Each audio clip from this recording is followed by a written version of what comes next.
नमस्कार मित्रों, आज हमारे साथ हैं श्री अशोक पांडे। आपने शिक्षा के क्षेत्र में बहुत काम किया है और अब ग्लोबल एजुकेशन, ग्लोबल सिटीजन की अलग पूरे देश में जगा रहे हैं। पिछले 75 सालों में हमारी शिक्षा व्यवस्था में बहुत सारे बदलाव हुए और मैं कहूँगा कि शिखर से गर्त में चली गई हमारी शिक्षा प्रणाली। तो आज आइए आपसे जानते हैं कि आप क्या करें। अशोक जी, आपका स्वागत है। नमस्कार। बहुत बहुत धन्यवाद अनिल जी, आपने अपने शो में बुलाया और मैं बड़ा उत्सुक हूँ कि इस वार्तालाप में कुछ भूमिका निभा सकूँ। आपने अपने ओपनिंग स्टेटमेंट में कहा कि शिक्षा जो है काफ़ी पीछे चली गई है, उसके ऊपर हम लोग चर्चा करेंगे। कितनी पीछे चली गई है, क्या हो सकता है, और बहुत बहुत धन्यवाद आपने बुलाया मुझे। आपका स्वागत एक बार फिर। और मैं आपसे जानना चाहूँगा कि हमारे देश में जो परंपरा थी, गुरुकुल परंपरा थी, जी, जहाँ पर गुरु को भगवान का स्थान दिया था। माता पिता से ऊपर भी गुरुकुल कहा गया है, जगह पर भगवान से पहले गुरु को ध्यान।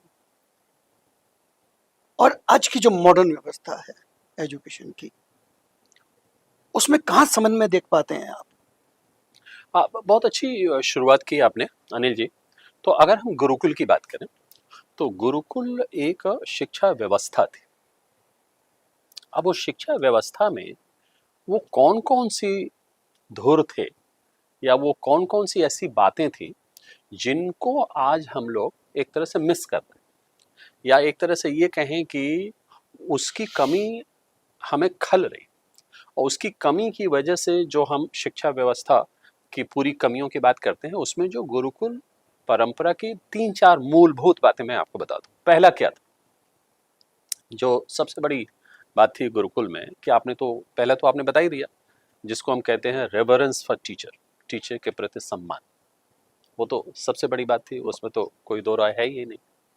दूसरी बड़ी बात ये थी कि शिक्षा लाइवलीहुड के लिए नहीं था, शिक्षा लाइफ के लिए थी। ये दूसरी बात थी। तीसरी बात जो बहुत ही, कि शिक्षा केवल एक, जिसे हम कहते हैं एकेडमिक नॉलेज या एकेडमिक उत्थान के लिए नहीं था। वो जीवन में आप अच्छी सोच करें, आपका कैरेक्टर, चरित्र निर्माण, मूल्यवान शिक्षा, लेकिन उसके अलावा सोचने की शक्ति, तार्किक शक्ति, और अंदर से एक आत्मबल पैदा करने के लिए वो शिक्षा दी जा सकती। ये तीसरी बात। और चौथी चीज जो बहुत ही, गुरुकुल कहाँ होते थे, गांव के माहौल में हो, या नदियों के किनारे हो, या माउंटेन टॉप पे हो, कहीं भी हो, वो नेचर, प्रकृति से जुड़े हुए थे। ठीक है कि नहीं? तो वो प्रकृति से केवल जुड़े हुए नहीं थे कि वो उनका लोकेशन ऐसा था, वो जुड़े हुए इसलिए थे कि प्रकृति के प्रति भी उनका सम्मान, हमारी शिक्षा और हमारी जीवन पद्धति। तो एक तो वो नेचर के अंदर, तो हम अब क्या हो गया, अब हमने लाइवलीहुड से जोड़ दिया शिक्षा को। प्रकृति से हम इतने दूर चले गए कि जिसकी गोद में हम पैदा हुए और जो हमें नरिश करता है, उसी से हमने अपना नाता तोड़ लिया। तीसरा क्या कर लिया कि एकेडमिक केवल हमारे अच्छे नंबर आ जाएं, अच्छे कंपटीशन में आ जाएं, अच्छी नौकरी लग जाए, तो जीवन के और वैल्यूज और मर्यादा और चरित्र, उसकी बात रह गई। तो ना केवल हमने उसकी मूलभूत जो अच्छाइयां थी उसको लिया नहीं, आत्मसात नहीं किया, बल्कि हमने कुछ उसके साथ विकृतियां उसमें पैदा कर। तो अब जो आपका अगला प्रश्न होगा, उसके पहले मैं एक और चीज आपको बता दूं कि ये एक रियलाइजेशन जिसको कहते हैं देश में हो चुका है, और ये 2020 में हुआ। मैं नहीं कहता हूं कि पिछले 75 वर्षों में कोई प्रयास नहीं हुए, लेकिन उन प्रयासों का कोई ऐसा अच्छा परिणाम निकला नहीं। तो 2020 की जो नई हमारी शिक्षा प्रणाली आई, उसमें इन सब चीज़ों को एक बार फिर से चिन्हित किया गया, इंगित किया गया, और ये एक प्रयास किया गया कि लोगों के मानस में ये सारी चीज़ें दोबारा आएं। उसके साथ ही एक और बड़ी अच्छी बात हो गई कि देश के नेतृत्व ने 2020 में आया, 22 में, 23 में और 2023 तक आते आते एक नए शब्द का जन्म हो गया। वो शब्द क्या था? अमृत काल। अब वो अमृत तो इतना सुंदर शब्द है अपने आप में कि जो हमें लाइफ फोर्सेस देता है, जो हमें अच्छी चीजों की तरफ प्रेरित करता है, जो मंगलदायिनी हो, जो लोक कल्याण से जुड़ा हो, वही अमृत काल की खूबी है, वही अमृत का नेचर है, उसका स्वभाव है। तो हमने अगले 25 वर्षों में आने वाले, और उसको हमने 2047 से जोड़ दिया। तो अमृत काल का 25 वर्ष का ये जो काल है, और ये इसकी परिणति होगी 2047 में। हमने ये शपथ ले ली पूरे देश ने कि 2047 को हम रीलिव करें 1947 के परिप्रेक्ष्य में। बहुत सुंदर बात कही आपने। ठीक है कि नहीं? बिल्कुल। तो अब जो अगर हमें रीलिव करना है, तो हमने 1947 में देश की आजादी के लिए समाज का कौन सा ऐसा वर्ग था जिसने हिस्सा न लिया? चाहे वो बच्चा हो या वो बूढ़ा हो, पुरुष, महिला, देश के हर वर्ग के, और अपने अपने ढंग से, किसी ने छुप के किया, किसी ने खुल के किया, किसी ने लिख के किया, किसी ने बोल के किया, किसी ने भाषण दे करके किया, किसी ने बंद कमरे में 4 लोगों से वो करके किया। ये सारी चीजें हुई। उसको रीलिव करने के लिए हमें एक स्केच बनाना पड़ेगा कि अब 2047 में हमें क्या करना है। तो पहला तो यही करना है कि सबको भागीदार बनना है, और दूसरा, हमें आजादी तो नहीं चाहिए, लेकिन आजादी का जो एक हमारा लक्ष्य था, निहित लक्ष्य, वो रह गया, और वो 100 वर्ष हो जाएंगे 2047 में, उसमें पूरा करना है। और वो ये है कि एक ऐसा भारतवर्ष बने जो कि हमारी परंपराओं से जुड़ा हो, जो हमारी विविधताओं को सेलिब्रेट करता हो, जिसमें सबके लिए समान स्थान हो, सबके लिए अच्छी शिक्षा हो, सबके लिए अच्छे स्वास्थ्य की सुविधाएं हो, और हर आदमी खुशहाल रहे, प्रॉस्पर जिसको बोलते हैं। उसका नाम दूसरे शब्दों में है विकसित भारत। बहुत सुंदर, बहुत सुंदर। तो अब हमारी ये जो शिक्षा व्यवस्था है, एक विकसित भारत 2047 में, उसके लिए क्या क्या करना है, उसकी तैयारी हो रही। जैसा कि आपने कहा अशोक जी, एक बात, जब हम शिक्षा में बदलाव की बात करते हैं 2047 में, तो आपको नहीं लगता कि ये वक्त है जब हमको री इन्वेंट करने की जरूरत है, अपने आप को भी और अपनी शिक्षा व्यवस्था को भी?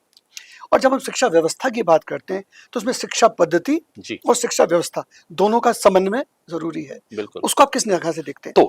तो अब उसमें जो है, अगर ये जो हमें विकसित भारत का लक्ष्य प्राप्त करना है, तो उसके लिए 4 पिलर्स की व्यवस्था की है। 4 पिलर्स क्या? सबसे बड़ा पिलर उसका ये है, स्तंभ, कि हमें जो 75 वर्षों में एक कॉलोनाइज्ड माइंड हमें दे दिया गया जी।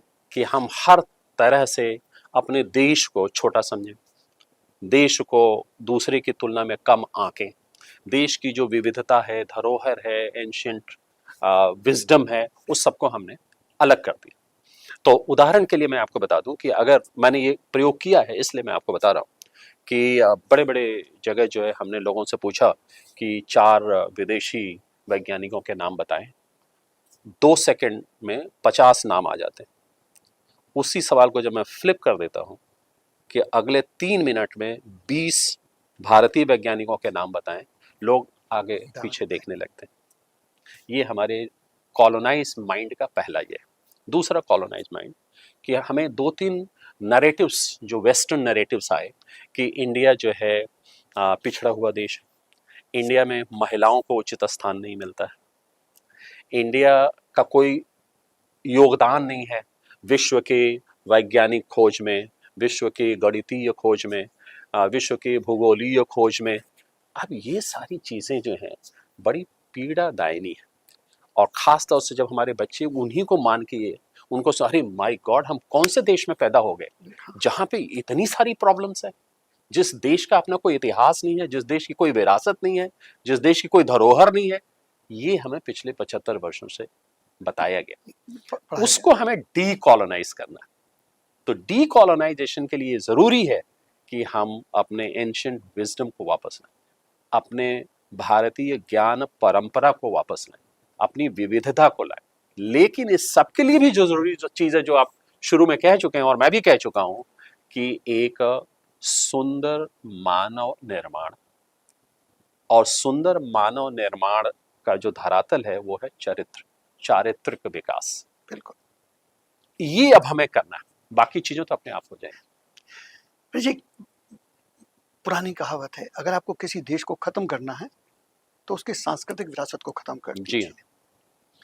और जिस शख्स का चरित्र नहीं है वो इंसान ही नहीं है। नहीं, बिल्कुल। हमने, और जब तक आप में मेरा देश, उसके प्रति सम्मान, उसकी ताकत का अंदाजा नहीं है तो आप उसका मन से सम्मान नहीं कर नहीं कर पाते। सकते।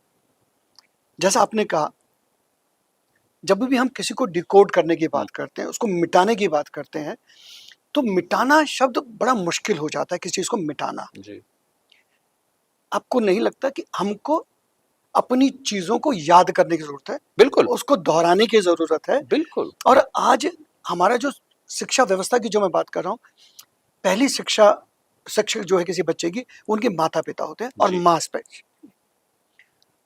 आज की जो माताएं हैं वो भी गूगल ज्ञान से प्रभावित हैं। जी, आप कैसे देखते हैं कि उसको कैसे बदलाव लाया जा सकता है? और जो हमारा बच्चा एलकेजी कक्षा में, पहले हमारे यहाँ बच्चा 5 साल 6 साल के बाद क्लास में जी, जाता था, जी, उससे पहले स्कूल में लेके नहीं जाते थे, ताकि वो 5 साल में घर में सीखे। जी। तो आप उसको किस निगाह से तो देखते हैं? 2-3 बातें इससे निकल कर आती हैं। बड़ा अच्छा सवाल किया आपने। तो पहला जो हमारा डीकोलोनाइजेशन हुआ और जो एक पाश्चात्य प्रभाव जो हमारे ऊपर आया, उसके 2-3 दुष्परिणाम हो गए। पहला दुष्परिणाम ये हुआ कि हमारी जो फैमिली वैल्यू सिस्टम है वो समाप्त हो गई। और फैमिली वैल्यू सिस्टम में पेरेंट्स की भूमिका अहम होती है और माताओं की भी भूमिका अहम है उसमें, उसमें तो कोई दो राय है नहीं। तो हमें पहले अपने फैमिली वैल्यू सिस्टम को री एस्टैब्लिश करना है, पहला तो ये। दूसरी चीज़ कि अगर एक यंग कपल सेटल हो गया, सब कुछ हुआ, शादी करता है, बच्चे पैदा करने जा रहा है, तो हमें एक कहीं ना कहीं एक नई सोच पैदा करनी है कि आपने अभी तक जितनी अपनी पढ़ाई की है, आपको अच्छी नौकरी मिल गई, आप सेटल हो गए, अच्छा घर हो गया, गाड़ी हो गया, बंगला हो गया, आपका एक बच्चा भी हो गया। अब ये आपकी एक अलग से जिम्मेदारी है। उस जिम्मेदारी का निर्वहन आप वैसे ही करें जैसे कि आपके पेरेंट्स ने निर्वहन किया। और आज जो कुछ भी हैं समाज और उस पेरेंट्स की वजह से है, उसी समाज के लिए आपको अपने बच्चे की एक अच्छी परवरिश करनी, ये एक राष्ट्रीय जिम्मेदारी से इसको जोड़ना हो। आप समझ इस बात को?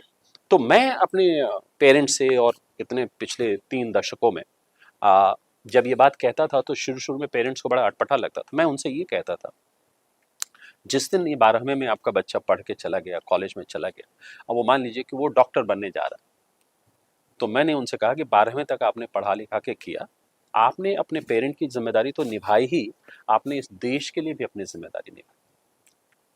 वो बच्चा ये तो कहेगा कि हमारे माता पिता ये हैं, लेकिन अब वो एक भारत का नागरिक बन रहा है और वो एक हजारों जो उसके पेशेंट्स होंगे उनके लिए वो भगवान बनेगा या बनेगी। तो उसकी अब एक जो है देश के प्रति जिम्मेदारी। तो आपने जो है सब कुछ होने के बावजूद भी आपके पेरेंट्स को कोई डिनाई नहीं करेगा, लेकिन अब वो इस राष्ट्र का एक नागरिक है और उसको राष्ट्र के नागरिक के रूप में जो भूमिका निभानी है उसमें भी आपको उसकी मदद करनी। यहां से वो बात जब निकल के आएगी तो पेरेंटिंग की जिम्मेदारियों को हम ज्यादा निभा सकें। बहुत सत्य बात है। एक इसी चीज से एक बात निकल करके आती है जी, कि जब हम शिक्षा की बात करते हैं और जो हम अपने जीवन में महसूस करते हैं, जिसके आज हमारे प्रधानमंत्री बात करते हैं बार बार, जी, सफाई की बात करें, अलग अलग शिक्षा व्यवस्थाओं में नौकरियों की बात करें, अगर आपको नहीं लगता कि आज ये वक्त आ गया है जब इन सबको हम अपने कैरिकुलम का एक पार्ट बनाएं? बिल्कुल चाहे हम पर्यटन में, बिल्कुल हम बिल्कुल। हमेशा कहते हैं अतिथि देवो भव, जी अतिथि हाँ, देवो भव कैसे होंगे? जी हाँ, तो अगर हम उसको अपने कैरिकुलम का हिस्सा बना दें और उसको कहानी की तरह, क्योंकि हमारे यहाँ तो कहानियां पढ़ाई गई बच्चों जी को, जी जी, जब हम छोटे होते थे बिल्कुल तो बिल्कुल। दादा दादी कहानियां सुनाया करते नहीं थे। नहीं, बहुत अच्छी बात कही आपने। तो आज वो हाँ कहानी सुनाने का वक्त आ गया हाँ है। हाँ, क्या बिल्कुल। कहना है आपका? मैं ये कह रहा था कि जो हम हेड, हार्ट और हैंड, ये 3 अंग हैं जिसमें शिक्षा को बांटा गया। जी। तो हेड को हमने वो मान लीजिए कि वो नॉलेज हो गया, एकेडमिक चीजें हो गई, और हैंड जो है वो स्किल हो गई, ठीक है, जी। दक्षता, जो चीजें आप कर सकते हैं। अब रह गई बात हार्ट की, सारी प्रॉब्लम वहां पे आ गई। हमने शिक्षा के उस मूल बिंदु को, हार्ट को टच करने की कोशिश नहीं की, जिसका नतीजा क्या हुआ कि वहां से मेरी वैल्यूज खत्म हो गई, एक शिक्षा का हायर पर्पस खत्म हो गया, कॉम्पैशन खत्म हो गया, एम्पैथी खत्म हो गई, अपने आसपास के माहौल के लिए जिम्मेदारी खत्म हो गई। वो सारा कुछ हार्ट में था, तो हमें उसको वापस लाना है। तो गीता में भगवान कृष्ण ने ये कहा है, जब ये पूछा गया कि मनुष्य जीवन में 4 या 5 चीजें हर मनुष्य को उसकी इच्छा है चाहिए, उसको एक्नॉलेज भी किया गया। क्या? कि हमें यश प्राप्त हो, धन धान्य हो, वैभव हो, और कुल मिला जुला करके हमें शांति भी मिल जाए। यही चाहिए ना हमें, सत्य बात है, यही है। बिल्कुल सत्य। उन्होंने कहा ये इतना आसान है ये सब प्राप्त करना कि विश्वास के योग्य नहीं है कि वो कितना आसान है। तो भाई अब इतना आसान है तो क्या मतलब, तो हम बैठे रहे हो जाएगा सारा? उन्होंने कहा नहीं, 2 चीजें। पहली चीज उसके लिए चाहिए कि एक जीवन में बहुत बड़ा उद्देश्य प्राप्त करो। उस उद्देश्य को कहा गया योगेश्वर कृष्णो, कि जो योगेश्वर कृष्ण है वो हायर पर्पस है लाइफ का। तो हायर पर्पस हो गया, तो अब आप उस रास्ते पे चले गए कि जहां आपको यश, धन, वैभव सब आपको मिल जाएगा। लेकिन दूसरी चीज क्या चाहिए आपको? पार्थो धनुर्धर। तो पार्थो धनुर्धर किस चीज के लिए है? केवल पार्थो नहीं, अर्जुन नहीं, सिर्फ धनुर्धर अर्जुन, जिनके पास सारी दक्षता हो, जिसमें आपका knowledge, skill, values, attitude, ability to apply. तो ये एक तरफ, दूसरी तरफ हायर पर्पस योगेश्वर कृष्ण, यत्र योगेश्वर कृष्ण तत्व यत्र पार्थो धनुर्धर, वहीं पे वो सारो 4 चीजें आ जाती। अब अगर हम इस चीज को नहीं समझ सकते हैं तो योगेश्वर कृष्ण क्या करेंगे हमारे लिए? ठीक बात है। आप समझ रहे हैं इस बात का? और भगवान कृष्ण को योगेश्वर कहा भी इसीलिए गया है बिल्कुल, कि योग का जो ईश्वर है, ईश्वर है, और योग कर्म है। कर्म है, और जब तक आपके जीवन में कर्म की प्रधानता नहीं, आप कुछ भी नहीं नहीं पा कर सकते। और इसको पाने के लिए जो प्रथम शब्द है, जी, उसका जो स्टेप्स है, उसको जीवन के लिए, जैसा मैंने आपसे जानना चाहा था कि हमारे यहाँ primary education, middle education, higher education, जी, मेरा पर्सनल सोचना है कि हमको एक स्टेज तक सब चीजें सिखानी है, जहाँ पर बिल्कुल, किताबों का मतलब ना हो। बिल्कुल, जो प्राइमरी एजुकेशन है वो सिर्फ हमारे जीवन शैली, हमारे जो जीवन संस्कार है, जो मूल्य है, जी, वो जी, बच्चों को बताया जाए। उसका पुस्तक आए और उसके बाद उसको आगे अपना कैरियर चुनने का वक्त मिले, जी, जहाँ पर वो जिसको लाइवलीहुड के संबंधित चीज सीख पाए। आपका क्या विचार है इस विषय में? तो उसको क्लियर करें प्लीज। बिल्कुल। तो मैं ये कह रहा हूँ कि एक बहुत बड़े विचारक हुए थे, तो उनसे किसी ने पूछा कि भाई आप अपने जीवन के बारे में कुछ बताएंगे? तो उन्होंने कहा कि जीवन के 10 या 12 वर्ष तक तो मैं ये सोचता था कि हमारे पेरेंट्स बेवकूफ़, और अगले 12-13 वर्षों तक मैं सोचता था कि अब उन्होंने कुछ कुछ सीखना शुरू कर दिया। और जब मैं 22-23 वर्ष का जब हुआ तो मुझे लगा कि हमें अपने पेरेंट्स के बारे में कितनी गलतफहमी थी। हम बेवकूफ थे। हम बेवकूफ़ थे, दूसरे शब्दों में। आप समझ रहे हैं?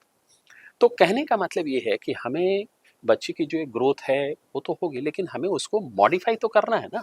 तो एक बड़ा सुंदर सा किसी ने ये कहा है, 7+7+7, 21 वर्ष हो गए ना।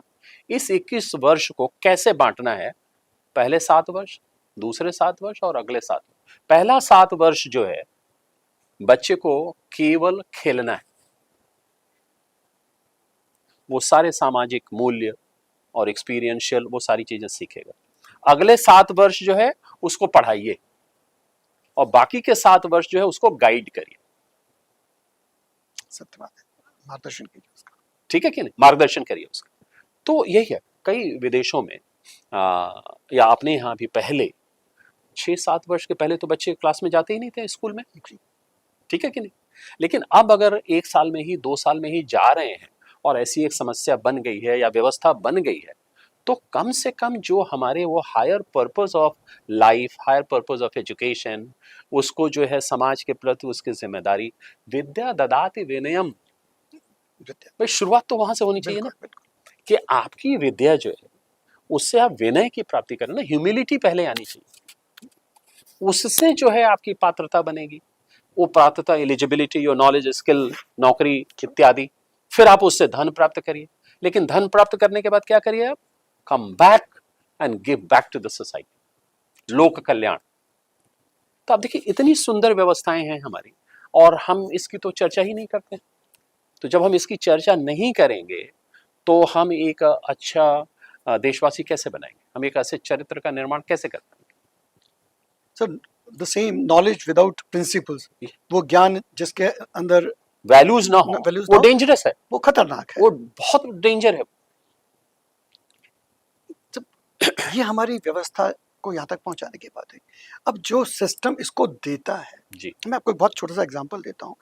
हमारे यहाँ काम वाली हमसे अक्सर पूछता हूँ, मुझे आदत है, तुम्हारी बेटी स्कूल जा रही है, तुम्हारे बच्चे स्कूल जा रहे कि नहीं जा रहे। कहती साहब बच्चे का स्कूल में एडमिशन नहीं हो पा रहा। हम गए थे, टीचर कहती है इनको पढ़ना नहीं आता। मैंने कहा मैं चलता हूँ कल, मैं उनके जाके प्रिंसिपल से मिला सरकारी स्कूल में। कहते इसको पढ़ना नहीं आता। मैंने सब, इसकी माता सुबह शाम झाड़ू पोंछा करती है, पिता मजदूरी करते हैं, तो पढ़ाएगा कौन इनको। और इनको पढ़ना आता हो और ये सब सक्षम हो तो ये यहाँ नहीं आएंगे। हाँ बिल्कुल। तो मैंने कहा इनको एडमिशन देना किसका कार्य है, हमारा कार्य है। आज शिक्षा एक बहुत बड़ा व्यवसाय बन गई है। आपको लगता है कि अब वो वक्त आ गया है जब हम कहते हैं शिक्षा सबके लिए आसान हो, और सिर्फ नारे नहीं हो, वास्तव में हो। उसके लिए क्या करने की आवश्यकता तो देखिए जो हमारी शिक्षा व्यवस्था बनी 2020 की, तो उसके यही 5 मूलभूत वो थे। पहला था एक्सेस, सबको एक्सेस हो। दूसरा अफोर्डेबिलिटी, आदमी अफोर्ड भी तो कर सके ना उसको। तीसरा जो है अकाउंटेबिलिटी, अकाउंटेबिलिटी, किसी को अकाउंटेबल होना पड़ेगा उसके। चौथा जो है कि वो आपके किसी चीज के कंडीशनिंग ना हो उसमें, इक्विटेबल, इक्विटेबल मतलब वो ये ना हो कि हमारा पेरेंटेज अच्छा है तो हमको बेटर एजुकेशन मिल जाए, हमारा पेरेंटेज कम है, हमारे पास पावर नहीं है तो हमें कुछ ये हो जाए। 4 हो गए, लेकिन 5वीं चीज बहुत important, access, accountability, affordability, equitability. For what? Not for education, for quality education. तो ये क्वालिटी एजुकेशन की बातें हम कर रहे हैं पिछले 15-20 मिनट से। तो ये हमारे 5 वो हो गए। अब सवाल ये है कि हमने अकाउंटेबिलिटी की बात की इसमें, तो अकाउंटेबिलिटी फॉर कौन लेगा अकाउंटेबिलिटी? तो अकाउंटेबिलिटी तो सरकार की हुई ना भाई, हमने एक व्यवस्था बनाई है, डेमोक्रेटिक प्रोसेस, हमने चुन के लोगों को भेजे हैं, तो अकाउंटेबिलिटी तो उन्हीं की है। अब उस अकाउंटेबिलिटी में वो कहीं खरे नहीं उतरे या कुछ कमियां आ गई, अब वहां पे जो है एक और वर्ग कूद पड़ा, मान लीजिए, जिसको हम प्राइवेट सेक्टर कहते हैं। अब प्राइवेट सेक्टर ने एक प्रॉमिस दिखाया किसी स्टेज पे, और कहीं भी उसकी क्वालिटी एजुकेशन और उसकी अकाउंटेबिलिटी सरकार के क्वालिटी एजुकेशन और अकाउंटेबिलिटी से थोड़ा फर्क लगा।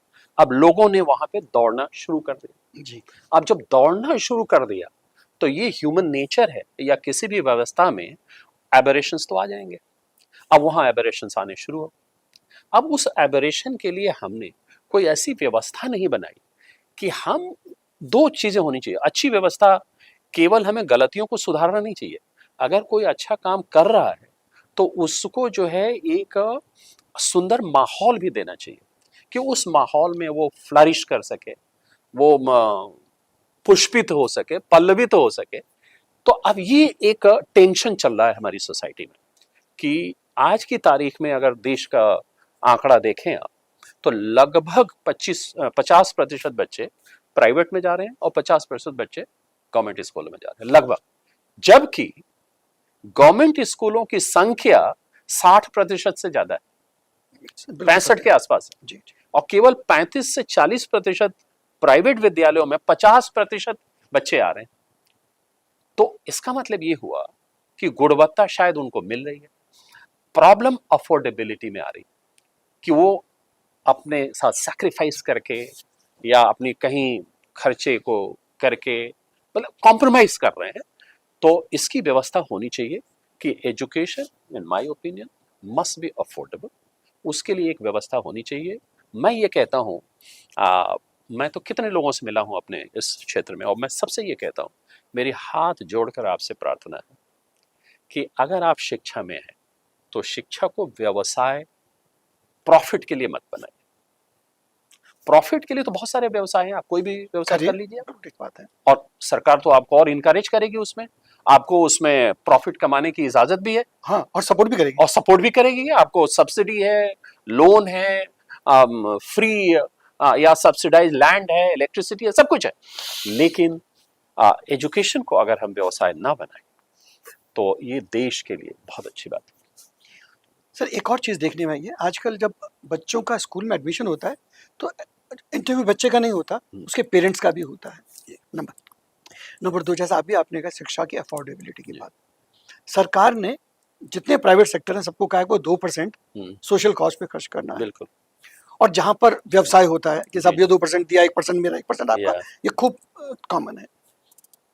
आपको नहीं लगता ये नीति बनाने का वक्त है कि जब साहब हर को कॉर्पोरेट को कि आपको अपनी जो 2% का एक पर्टिकुलर हिस्सा एजुकेशन के लिए, और जहाँ पर अकाउंटेबिलिटी की जब बात है, प्राइवेट और गवर्नमेंट दोनों सेक्टर मिलकर के एक फंड बनाए और उस फंड में सब कॉर्पोरेट हाउस उसमें पैसा डाले। बिल्कुल सेम विद द हेल्थ। बिल्कुल, उसमें क्या प्रॉब्लम, देखिए शिक्षा सुधार सकते हैं। और नीति आम जन के लिए होने, हाँ, हम जन की बात कर रहे हैं। बिल्कुल बिल्कुल। और ये तब हो सकता है कि जब उसमें ना तो सरकारी हो पूरा आधिपत्य और ना ही प्राइवेट सेक्टर का हो, बिल्कुल कि बिल्कुल। दोनों के हाँ, समन्वय से समन्वय से उसको हो, आगे बढ़ाया जा सके, इंडिपेंडेंट मॉनिटरिंग हो उसकी, मॉनिटरिंग हो। ये बिल्कुल होना चाहिए। लेकिन मैं एक ज्यादा फंडामेंटल चीज को रेज करना चाहता हूँ जी। यहाँ पे, कि हमने चरित्र निर्माण की बात की। अगर मैं आज की तारीख में 1000 करोड़ की कंपनी चला रहा हूँ और मेरा प्रॉफिट 500 करोड़ है और उसका 2% हमें CSR फंड में लगाना है, जी। तो अगर हमारा चरित्र सुदृढ़ है तो हम जान दे देंगे कि वो 2% किसी अच्छे कार्य के लिए खर्च हो। और हमारे चरित्र में कमी है तो हम सोचेंगे कि वो 2%, 1% किसी तरह से मेरे पास आ जाए, 1% कहाँ जा रहा है इससे मेरा कोई मतलब। तो सवाल चरित्र का आता है ना। पहले आप कोई भी नीति बना लीजिए, कुछ भी बना लीजिए, बहुत उत्तम कैसे सवाल, हो, आपने बहुत बढ़िया बात कैसे की। होगा।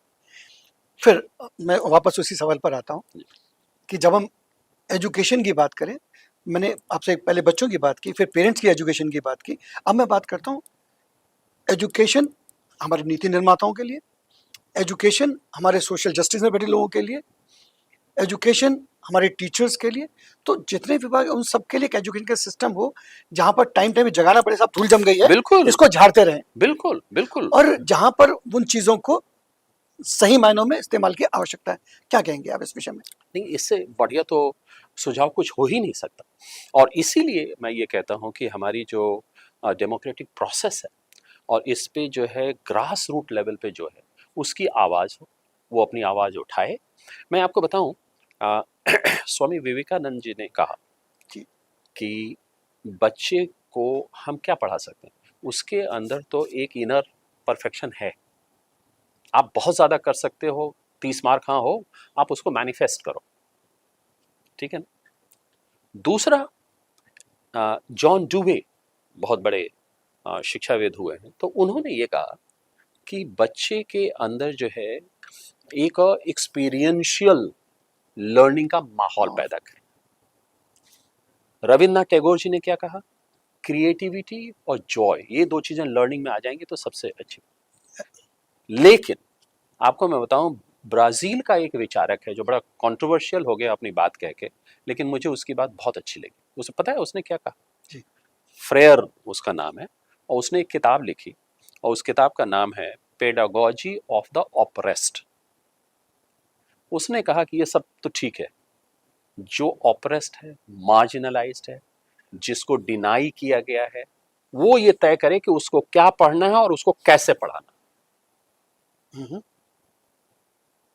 एग्री, आप समझ इस बात को? Agree agree. तो मैं आपके सवाल का उत्तर ये देना चाहता हूं जी जी जी। कि जो वंचित रह गए हैं, जो पढ़ रहा है वो तो अमेरिका भी जाके पढ़ ले रहा है, यहाँ भी बहुत अच्छे स्कूल में पढ़ रहा है, लेकिन जो नहीं पढ़ पाए हैं उनकी आवाज को कहीं से लाना कि नहीं मुझे ये चाहिए, ये दो, नहीं जी। तो फिर आप भुगतो इसको। उसका समय आ गया। सब एक और बहुत इससे पहले कि मैं अपनी बात को विराम दूं, शिक्षा में धर्म, मैं अक्सर कहता हूं कि देश में धर्म की बात करते हैं, हम धर्म की राजनीति नहीं करते, हम धर्म को लेकर राजनीति करते हैं। हम धर्म का ज्ञान नहीं देते, हम धर्म को विध्वंस के लिए इस्तेमाल करते हैं। तो धर्म का ज्ञान, धर्म की एजुकेशन कितनी आवश्यकता है आपके हिसाब से? देखिए, इसके बारे में बहुत चर्चा हुई और जो सबसे डोमिनेंट नैरेटिव इसमें ये आया कि हम एक धर्मनिरपेक्ष राष्ट्र हैं, तो हमें धर्म की बात नहीं करनी चाहिए। एक ये थॉट प्रोसेस है। दूसरा थॉट प्रोसेस ये है कि अगर हम देश की विविध पंथों के बारे में, संप्रदायों के बारे में, धर्म के बारे में अगर हमने नहीं पढ़ाया तो बच्चों को ज्ञान कहाँ से आएगा? गूगल से आ जाएगा, या तो गलत ज्ञान आएगा, गलत ज्ञान आ जाएगा, या गलत लोग जो वेस्टेड इंटरेस्ट है, गलत व्याख्या करेंगे, गलत व्याख्या से आ सकता है, ठीक है कि नहीं? बिल्कुल। या जिसका कोई एक पर्सनल एजेंडा है वो आ सकता है। तो अब इसका आंसर क्या है?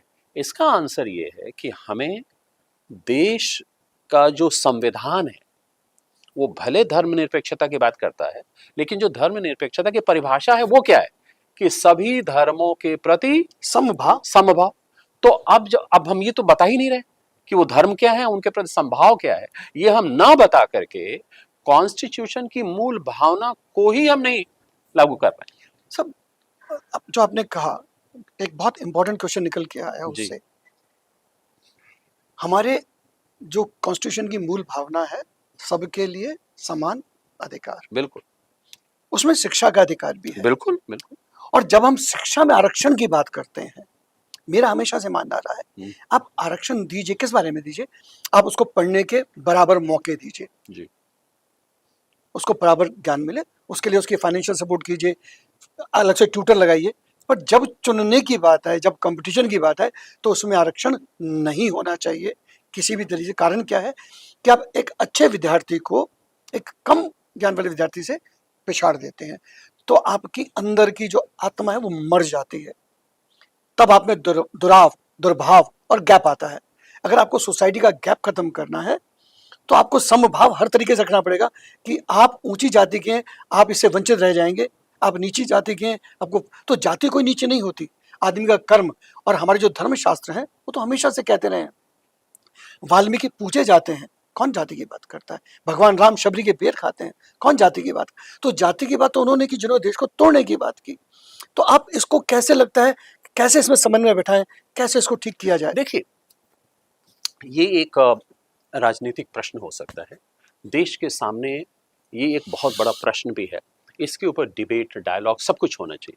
अभी हम एक चीज को हम अगर अंडरस्कोर करें, रेखांकित करें कि हमारी जो एक परंपरा है पिछले 75 वर्षों की, या उससे पहले भी, जो भी उसके कारण रहे हों, हमारे संविधान निर्माताओं ने आरक्षण की एक व्यवस्था की। तो अगर हम संविधान को ही पालन कर रहे हैं तो संविधान के अनुरूप आरक्षण है, लेकिन उसमें आरक्षण को एक परमानेंट सोल्यूशन के लिए नहीं पेश किया। एक सीमा बनाई थी, एक सीमा बनाई थी। अब हमने उस सीमा को संविधान के अंतर्गत ही वो हम सीमा को बढ़ाते जा रहे हैं। वो इस तरह से मान लीजिए कि 10 किलोमीटर की रेस को हमने 20 किलोमीटर में बदल दिया, ठीक है कि नहीं? लेकिन अभी जो कुछ भी हो रहा है वो संविधान के अंतर्गत हो रहा है, तो इसलिए हमें उसमें वो आपत्ति तो अभी नहीं लानी चाहिए। आपत्ति कहाँ लानी चाहिए कि हम तो गांव से आते हैं, और आप विश्वास करें कि जो बच्चा हमारे साथ एक पिछड़े वर्ग का पढ़ता था आज से 40-45 वर्ष पहले, उसको तो आरक्षण का कोई लाभ मिला ही नहीं। क्रीमी लेयर ने खाया है। आप देखिए ना, बिल्कुल। तो मैं ये कहता हूं, मैं आपको एक छोटा सा उदाहरण देता हूं जिसको लेकर के मैं बड़ा व्यथित हुआ कुछ दिनों तक। आपने राइट टू एजुकेशन की बात सुनी होगी 2010 में, जी जी राइट टू एजुकेशन की 25% जो बच्चे हैं मार्जिनाइज क्लास से जो आते हैं उनको जो है प्राइवेट स्कूलों में शिक्षा की व्यवस्था की जाएगी। जी ये हो गया। वो 25% बच्चे कौन थे? जिनकी वार्षिक आय उनके पूरे परिवार की 1 लाख रुपए से ज्यादा न हो। एक परिभाषा बनाई गई, ठीक है, चलिए।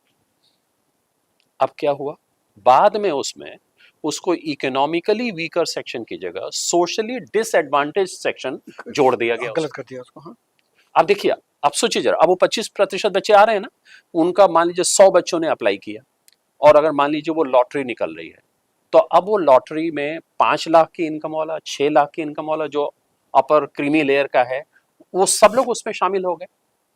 तो आपने उसकी जो संभावना थी एक अच्छे स्कूल में पढ़ने की, उस संभावना को आपने रिड्यूस कर दिया, दूसरे शब्दों में डिनाई कर दिया।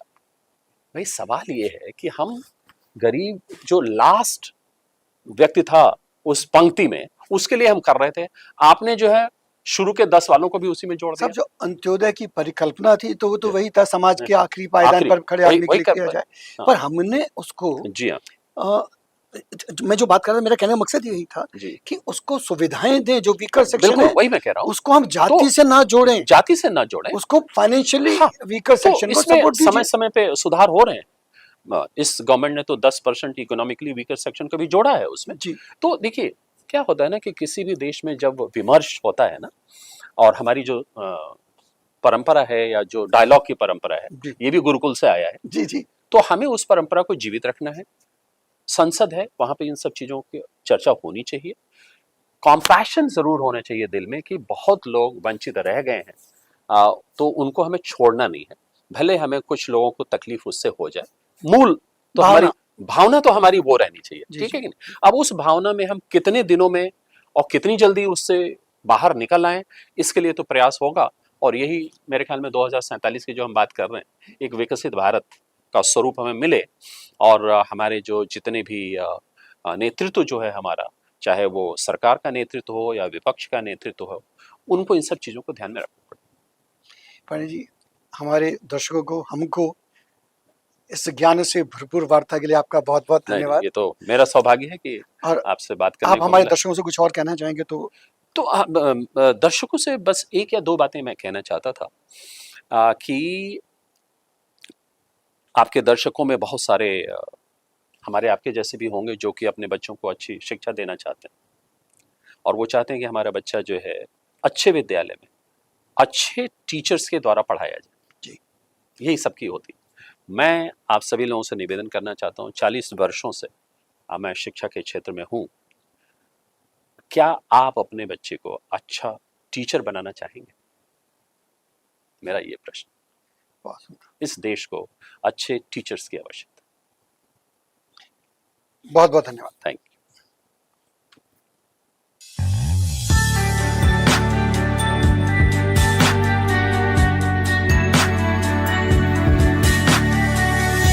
You are watching Travel World Online.